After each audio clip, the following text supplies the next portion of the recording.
Le silence et la colère. De Pierre Lemaître, lu par l'auteur. 15 jours plus tôt, Denisov évoquait Mademoiselle Blanche, une secrétaire qui passait pour l'une des plus sexy de la rédaction. Elle ferait mieux de se laver, avait lâché Hélène. Denisov s'était arrêté dans son geste, ébahi. Bah oui, elle pourrait se brosser les dents et faire une toilette complète un peu plus souvent, mais bon. Elle confirmait simplement une observation générale qui concernait toutes les femmes, l'hygiène n'était pas leur préoccupation dominante. « Tu es sûre ?» avait demandé Denisov. « Ah bah oui, certaine !» Elle avait des amis qui ne changeaient de sous-vêtements qu'une fois la semaine ou ne lavaient leur gaine que tous les mois. Ce qui n'était pour Hélène qu'une constatation navrante devint aussitôt pour Denisov la perspective d'un reportage exaltant.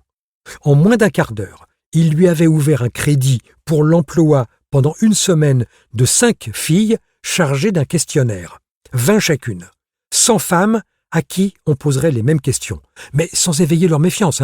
Tu prends le prétexte d'une enquête sur les produits d'hygiène, tu trouveras bien quelque chose, et tu veilles à ce qu'il y ait de tout, ouvrière, femme au foyer, institutrice, profession libérale, tout le monde doit se sentir concerné.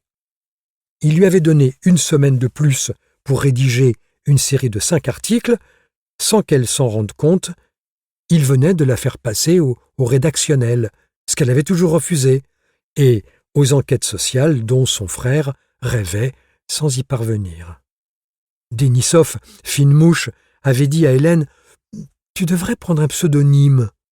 Officiellement, cela permettait de différencier la photographe de la journaliste. La ficelle était un peu grosse, François ne serait pas dupe. Et les choses ne s'arrangeraient pas lorsque, tôt ou tard, il apprendrait sa liaison avec Denisov. On ne trouvait pas grand-chose à redire à ce que nombre de filles doivent leur réussite à leur charme, c'était dans l'ordre des choses.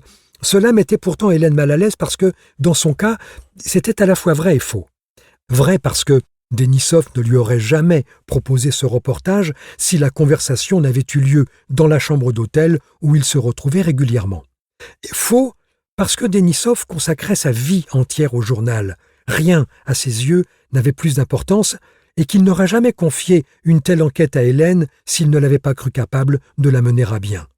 Allez, expliquez ça à François. Elle regrettait maintenant d'avoir attendu le repas chez Bouboule pour lui en parler. Elle se serait giflée. Elle ne pensait vraiment qu'à elle-même.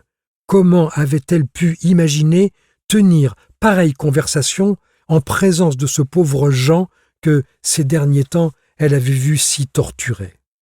Peut-être ses affaires marchaient-elles moins bien qu'il le laissait entendre.